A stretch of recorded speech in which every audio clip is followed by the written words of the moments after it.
La manca de contundència en el joc interior defensiu quasi li juga una mala passada al Club Bàsquet Viladecans. Després d'un segon quart desastrós, els de Bonic marxaven al descans 14 punts per sota.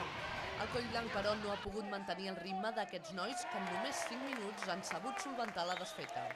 Tot plegat amb la baixa de Guillem Pedreny, l'home que fins ara ha compensat l'absència de pivots, i la de Carles García, lesionat des d'abans de Setmana Santa.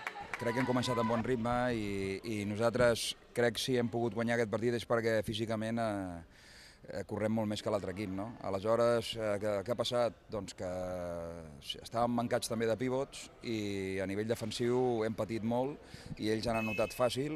Aquesta serà una jornada decisiva per al club. Si el Castellbisbal guanya els Sitges, el Viladecans quedaria classificat matemàticament entre els dos primers. Per tant, assolirien els objectius de lluitar per a l'ascens a Lliga EVA. En cas que els líders caiguessin, encara hi haurien possibilitats d'assolir el liderat.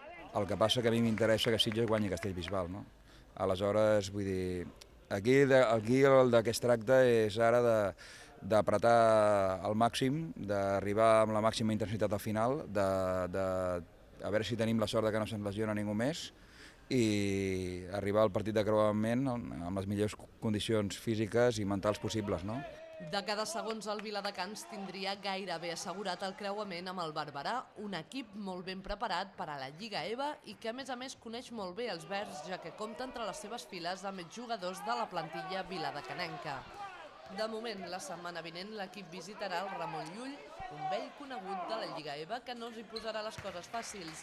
En aquest camp, els verds no han guanyat en cap de les 3 ocasions que fins ara han tingut.